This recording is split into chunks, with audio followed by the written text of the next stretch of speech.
Au point où vous savez, alors vous êtes peut-être beaucoup pour la plupart d'entre vous très jeunes, mais vous savez il y a 18 ans, c'est en 2003, je crois qu'il y avait une canicule l'été en France incroyable, il faisait 40, 45 degrés, il faisait très très chaud, et il y a beaucoup de gens qui sont morts dans les maisons de retraite. Et vous savez ce qu'ils faisaient certaines personnes?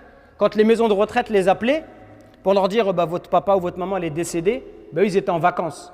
Qu'est-ce qu'ils disaient? Ils disaient après les vacances on viendra.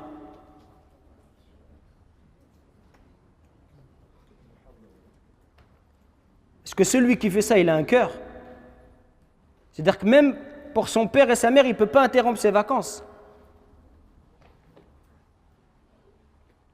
Donc Allah, il nous demande de prendre soin de nos parents quand ils sont âgés. Qu'est-ce que ça veut dire? Ça veut dire de la bonté dans les paroles, ne pas leur manquer de respect. Et le manque de respect, mes frères, ce n'est pas uniquement par les mots. Wallah, le manque de respect, il est dans tout ce que je vous ai dit. Souvenez-vous, et quand vous allez rentrer chez vous, vous allez parler à vos parents, analysez-vous, sortez de votre corps, ce n'est pas un film de fantastique ou de science-fiction, sortez de votre corps et regardez-vous. Et regardez vos yeux, la position de votre corps, votre intonation, regardez tout ça.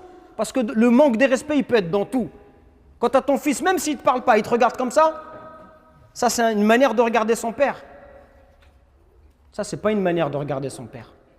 Les anciens, nous, nos parents, ils disaient quand notre père il nous parlait, on ne le regardait même pas dans les yeux. Il ne levait même pas la tête, regardait par terre, en signe de respect. Même si le fils il fait 2 mètres et son père il fait 1,50 m. Ce n'est pas une question de force.